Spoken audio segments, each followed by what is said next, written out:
Hello दोस्तों, तो कैसे हैं आप लोग। एक बार फिर स्वागत है आपका हमारे YouTube चैनल विद्यार्थी क्लब में।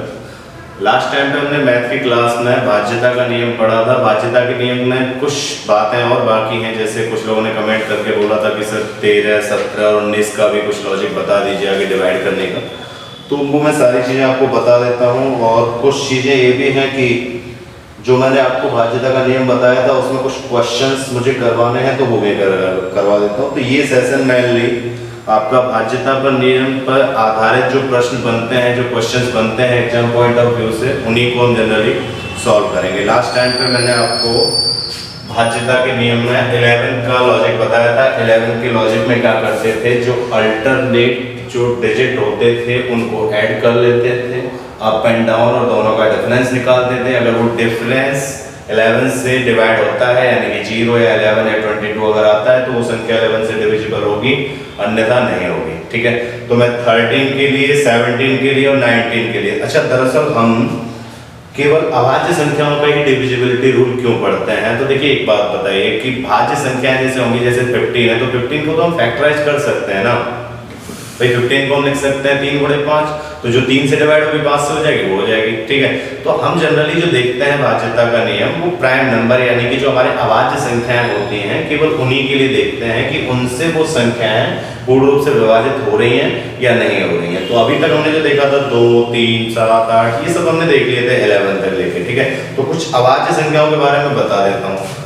12 का जैसे आप करोगे 3 गुणे 4 कर सकते हो, 13 की जरूरत पड़ती है, तो देखो 13 का रूल मैं बता देता हूँ। वैसे जनरली उसका एग्जाम पॉइंट ऑफ व्यू से कोई मतलब नहीं, बट फिर भी अगर कभी क्वेश्चन आ भी गया एग्जाम में तो आप कर पाए। 13 के लिए डिविजिबल रूल अगर हम पढ़ें तो देखिए है क्या, कोई संख्या है जैसे मान लीजिए 5, 9, 7, 2, 3, इसको हमें डिवाइड करके देखना है 13 से कि ये संख्या 13 से डिविजिबल है या नहीं है। करते क्या है देखिए, समझिएगा बात को। लास्ट डिजिट लेते हैं, लास्ट डिजिट का मल्टीप्लाई करते हैं 4 से, जो संख्या बचती है 5, 9, 7, 2, जो टर्म आता है मल्टीप्लाई, मतलब इसका 4 टाइम्स, इसका मल्टीप्लाई करके इसमें ऐड कर देते हैं। ऐड करने पे जो संख्या आएगी, जैसे 2 दूनी 4, 7 और 1 8, 9, 5, फिर से वही प्रोसेस कि लास्ट डिजिट का 4 टाइम्स, इसके बाद जो भी संख्या बची, जैसे 5, 9, 8 प्लस 16, फिर से ऐड कर दिया हमने, फिर से वही कैलकुलेशन, फिर से आप जोड़ लीजिए तो 8 और 6 14, 1 9 और 1 10 और 11 का 1 कहां से लगे 1, 614। फिर से आपको वही करना है कि इसका 4 टाइम्स, किसका, इस डिजिट का, तो 16, 1 प्लस कितना 16, तो अब आप ऐड करेंगे तो कितना 17, और ये कितना आ जाएगा आपका 17। अगर ये संख्या किससे डिवाइड होती है 13 से, तो वो संख्या 13 से डिवाइड हो पाएगी, अन्यथा नहीं होगी। तो क्या ये संख्या 13 से डिवाइड होगी? नहीं होगी। तो ये संख्या भी 13 से डिवाइड नहीं हो सकती। आप क्रॉस चेक कर सकते थे, 13 से आप इसे डिवाइड करके देख लीजिएगा, डिवाइड नहीं होगी। तो ये किसके लिए है? 13 के लिए। सेम एज इट इज देखिए आप 17 के लिए भी देख सकते हैं। 17 के लिए क्या लॉजिक होता है जनरली, जिस तरीके से मैंने यहाँ पे 4 टाइम्स किया है, मैं वहां पे करूंगा 5 टाइम्स। जैसे ये संख्या है हमारी, और इसको हमें देखना है कि ये डिविजिबल है या नहीं है। मैं एक छोटी संख्या ले लेता हूँ। इसमें क्या करते हैं, इसमें हमने 4 टाइम्स किया था और ऐड किया था, लेकिन इसमें क्या करेंगे 5 टाइम्स करेंगे और सब्ट्रैक्ट करेंगे, यानी कि माइनस करेंगे। तो 6, 5, 7 -10, 5 टाइम्स उसका करके माइनस कर लेते हैं। फिर से वही कर सकते हैं, 6, 5 हटा दीजिए, उससे माइनस कर दीजिए, तो ये 7 और ये कितना बचेगा 4। तो फिर से इसका 5 टाइम्स, तो 64 माइनस कितना 35, कितनी संख्या आ गई, तो आप घटा लीजिए, 14 में से 5 गए 9 और 5 में से 3 गए 2। क्या ये संख्या 17 से डिवाइड होगी? नहीं होगी। तो ये संख्या पूरी भी 17 से डिवाइड नहीं होगी। आप करके देख भी सकते थे। 17 से यहाँ पे डिवाइड करेंगे, 17 को 17, 17 दूनी 34, 17 से 51, 51 यहाँ पे आएगा, फिर कितने बचेंगे 10 और 4 14, 147। वहां से डिवाइड करके देख लीजिएगा, वो संख्या 17 से कभी भी डिवाइड नहीं होगी। 17 के लिए क्या रूल रहा, 5 टाइम्स करके नेगेटिव करना है। ऐसे ही 19 के लिए भी मैं आपको बता देता हूँ। 19 तक ही काफी है, सफिशिएंट है, सबके लिए अलग अलग होता है। अच्छा ये आते कहाँ से है ये वैल्यू, तो मैं फिर कभी आपको बता दूंगा डिटेल में जब हम चीजों को पढ़ेंगे, अभी हम डायरेक्टली पढ़ लेते हैं। 5 टाइम्स 19 वाले में क्या करते हैं 3527, इसमें हम क्या करेंगे इसका 2 टाइम्स करेंगे लास्ट डिजिट का, ऐड करेंगे, क्या करेंगे ऐड, फिर से वही कहानी है, फिर से ऐड कर लीजिए, ये 6 और ये 366, फिर से क्या करेंगे 2 टाइम्स फिर से ऐड करेंगे और वही फर्दर प्रोसीजर। कहीं कोई कैलकुलेशन अगर मिस्टेक हुआ करे तो उसे देख लिया करो। जैसे कल एक क्वेश्चन था शायद रीजनिंग में, उसमें थोड़ी सी एरर हो गई थी, उसमें मैंने क्वेश्चन में लिखा था क्लॉकवाइज घुमाना, जबकि मैंने सॉल्यूशन में शायद एंटी क्लॉकवाइज कर दिया था। तो ऐसे क्वेश्चन को आप देख सकते हैं, थोड़ी बहुत एरर हो जाती है हमें पढ़ाते टाइम, क्योंकि सामने कोई होता नहीं है और अभी नई स्टार्टिंग है, तो धीरे धीरे चीजें सुधरेंगी। बाकी टेंशन ना लीजिए, कोई भी समस्या हो तो आप बता दिया कीजिए कमेंट करके ऐसे ही। देखिए आगे कंटिन्यू करते हैं। तो ये टॉपिक था हमारा डिवाइडेशन का, कैसे किस तरीके से हम चीजों को भाग कर सकते हैं, किस किस संख्या से वो भाग होते हैं, ठीक है।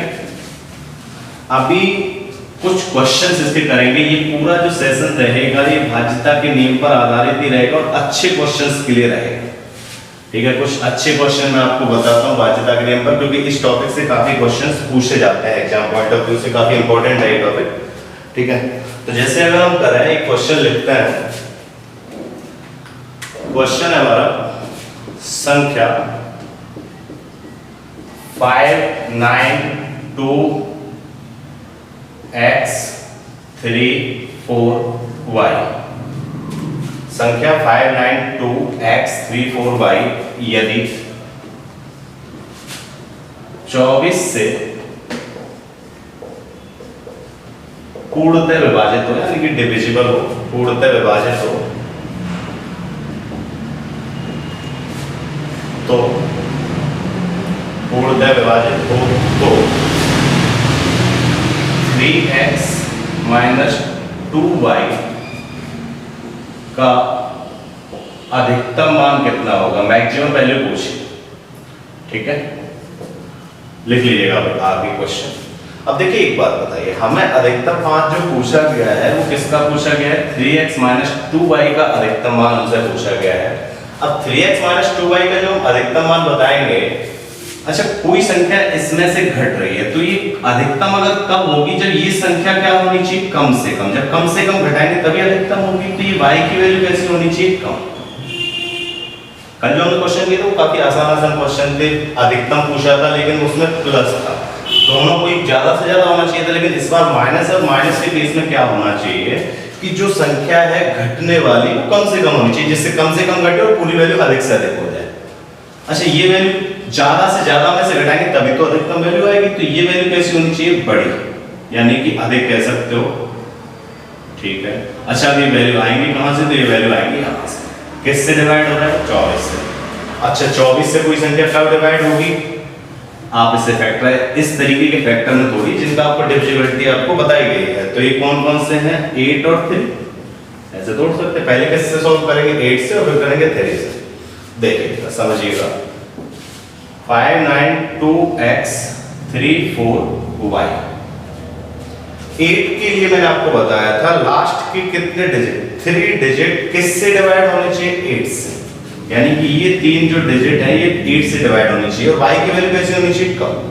y की वैल्यू ऐसी क्या रखना है कि 8 से डिवाइड हो जाए, तो 0 रखेंगे, 0 जब आप रखेंगे 8 चौके 32, 2 बचे कभी डिवाइड होगा नहीं होगा।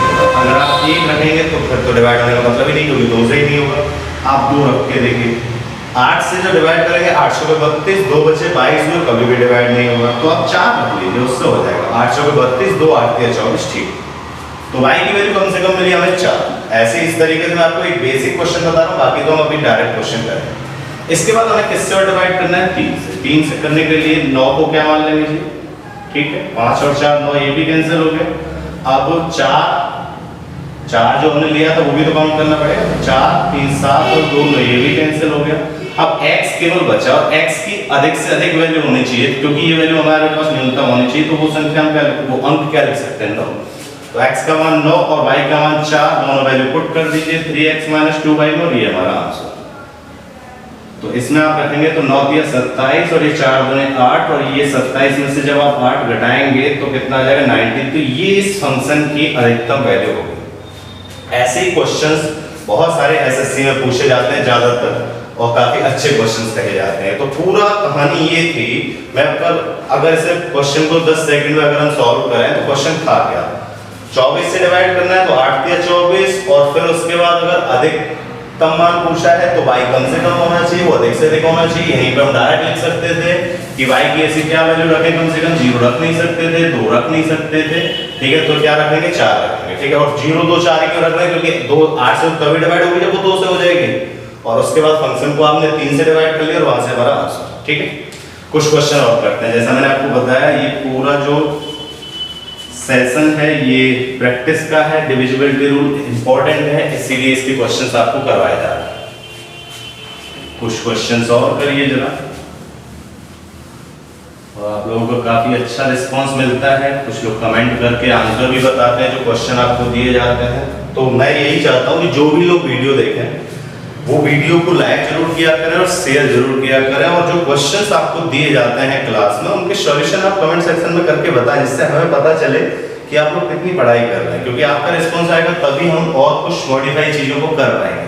अभी धीरे धीरे चीजें सुधर रही है, काफी कुछ बाकी, मेरी भी अभी स्टार्टिंग है ऑनलाइन पढ़ाने की, तो मुझे भी अभी अपने अंदर काफी कुछ मॉडिफाई करना है यहाँ पे पढ़ाने के लिए, ठीक है। तो परेशान ना होइए, काफी चीजें अच्छी होती चली जाएंगी समय के हिसाब से।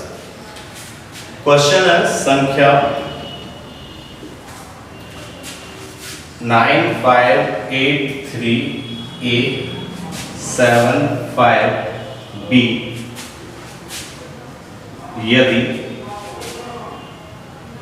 यदि 72 से पूर्णतः विभाजित हो, 72 से पूर्णतः विभाजित हो तो 9A माइनस 3B का न्यूनतम मान कितना होगा। न्यूनतम मतलब मिनिमम मान कितना होगा। क्वेश्चन में पूरा नहीं लिख रहा हूं लेकिन मैं बोल दे रहा हूं तो आप नोट कर लीजिएगा।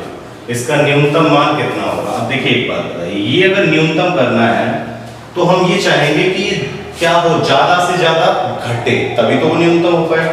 तो ज्यादा से ज्यादा कब घटेगा, जब ये संख्या जो रहेगी ये कैसी होनी चाहिए, बड़ी से बड़ी, अधिक से अधिक। और जब न्यूनतम इस पूरे फंक्शन को करना चाहते हैं तो ये जो फंक्शन होना चाहिए यानी कि a की वैल्यू क्या होनी चाहिए, यानी कि कम से कम में घटे, कम से कम में से ज्यादा घटे, तभी तो वो फाइनल न्यूनतम हो पाएगा। तो ये बहुत छोटी होनी चाहिए और ये बहुत बड़ी होनी चाहिए, ठीक है। ये कम होनी चाहिए और ये अधिक होनी चाहिए, ठीक है। ये बात पता चल गई। 72 से कोई संख्या कब डिवाइड होगी, तोड़ लीजिए आप उसे, तो 8 × 9, ठीक है। दोनों के रूल हमें पता है, सिंपल क्वेश्चन है। यहाँ पे मैं संख्या दोबारा लिख देता हूँ, तो 9583A75B। अब एक बात बताइए, मुझे इसे 8 और 9 दोनों से डिवाइड करना है, तो पहले किससे करेंगे, 8 से। तो 8 से अगर हम डिवाइड करने की कोशिश करेंगे तो b की वैल्यू कैसे होनी चाहिए, बड़ी। तो बड़ी वैल्यू के लिए आपको यहाँ पे वैल्यू रखनी पड़ेगी जिससे किससे डिवाइड हो जाए, 8 से। 8 से डिवाइड करने के लिए आप क्या कर रखोगे, बड़ी वैल्यू से अगर स्टार्ट करोगे, पिछली बार छोटी वैल्यू से स्टार्ट किया था, तो बड़ी वैल्यू से आप जब स्टार्ट करोगे तो सबसे पहले 8 से तो स्टार्ट करोगे, वहां से लाओगे 8 6 4, ठीक है। तो यहाँ पे 8 से डिवाइड करिए तो ये कितना जाएगा, 8 9 72, कितने बचे, 3 बचे। अब 3 में ऐसी क्या संख्या लिखें कि वो डिवाइड हो जाए, तो देखिए जरा, अगर मैं 8 लिखूं, 8 9 72, 3 बचे, क्या ये 38 डिवाइड होगा, नहीं होगा। 6 रखोगे वो भी डिवाइड नहीं होगा क्योंकि 36 बनेगा। 4 रखोगे वो भी डिवाइड नहीं होगा, क्या रखना पड़ेगा, तो 2 डिवाइड हो जाएगा। 8 9 72, 3 बचेंगे 2। तो b की वैल्यू तो मिल गई 2, डायरेक्ट हम डायरेक्ट लिख सकते थे वैल्यू, क्योंकि हमें पता है 3 बचेंगे, 38 डिवाइड होगा नहीं, 36 होगा नहीं, 34 होगा नहीं, 32 हो जाएगा। तो डायरेक्ट हमने लिख लिया 2। यही बड़ी से बड़ी वैल्यू मिल पाई, इससे बड़ी कोई वैल्यू नहीं मिली हमें b की। अब 9 से डिवाइड करना है तो 9 में केस में 9 को 0 मान सकते हैं, ठीक है। जैसे 7 और 2 9, ये भी कैंसिल हो जाएगा, तो 5 और 8 13, 13 और 3 16, 16 और 5 21, तो 21 प्लस a आया। ये वैल्यू कैसे होनी चाहिए, कम से कम, और किससे डिवाइड होना चाहिए, 9 से डिवाइड होना चाहिए। अब देखिए 9 से 21 से बड़ी क्या संख्या मिलती है जो 9 से डिवाइड होती है, तो 9 दिया 27, तो यानी कि यहाँ पर 27 होना चाहिए, तो 21 में क्या जोड़ना पड़ेगा, 6। तो a की वैल्यू 6 और b की वैल्यू 2, दोनों उठा के पुट कर दो। 9 × 6 - 3 × 2, तो ये जो वैल्यू आएगी ये कितनी आ जाएगी आपकी 9 छिक्के 54 माइनस 6, और 54 में से आप 6 घटाएंगे तो आंसर जो आएगा वो कितना आ जाएगा आपका 48। तो ये हमारे क्वेश्चन का आंसर है। तो हमें ये देखना पड़ता है कि ये वैल्यू हमसे न्यूनतम पूछी गई है अधिकतम, उसी के हिसाब से हमें ये वैल्यू भी फाइंड करनी होती है कि कौन सी कम वैल्यू फाइंड करनी है और कौन सी हमें ज्यादा वैल्यू फाइंड करनी है। ओके, चलिए ये क्वेश्चन भी कंप्लीट हुआ आपका। अब थोड़ा और अच्छा क्वेश्चन बनाते हैं जिसको आपको सॉल्व करना है और मॉडिफाई करते हैं चीजों को थोड़ा सा। देख, इस बार क्वेश्चन है संख्या 37 स्टार 425 हैश। ठीक है, संख्या है हमारे पास 37 स्टार 425 हैश। यदि 15 से पूर्णतः विभाजित हो, 15 से पूर्णतः विभाजित हो यानी कि डिविजिबल हो, तो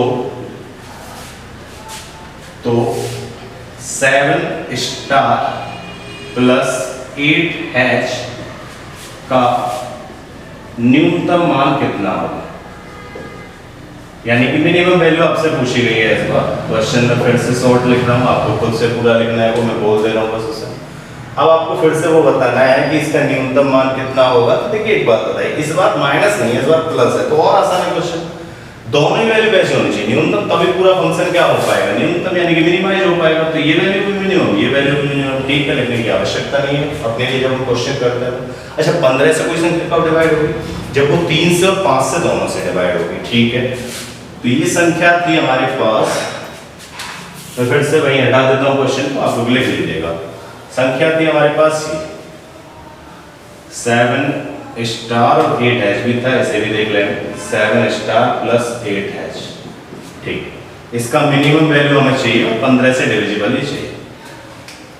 इसकी अगर न्यूनतम मान चाहिए तो स्टार और हैश न्यूनतम होने चाहिए, तो न्यूनतम वैल्यू क्या होगी कि ये 5 से डिवाइड हो जाए तो वो आपका हो गया 0। ठीक है भाई, मैंने भी मान ली 0 है। अब 3 के लिए भी डिवाइड कर लेते हैं, तो 7 और 2 9, ये कैंसिल, 5 और 4 9, ये भी कैंसिल, 3 बचा, 3 को भी कैंसिल आउट कर सकते हो, बट नहीं करना तो मत करो। बोले 3 प्लस 0 करोगे 3, तो 3 प्लस स्टार आ गया। क्या संख्या रखें, छोटी से छोटी, कि ये संख्या 3 से डिवाइड हो जाए तो 0 ही रख दो, और 0 रख दो, 0 रखा 3 डिवाइड हो जाएगा। ठीक है, तो दोनों की वैल्यू कितनी मिल गई हमें, 0 0 मिल गई, तो 7 × 0 प्लस 8 × 0, तो न्यूनतम मान कितना होगा जी। बहुत ही आसान क्वेश्चंस हैं, टफ क्वेश्चंस नहीं है, बस आपको इनको सीखना है बहुत अच्छे से। ओके।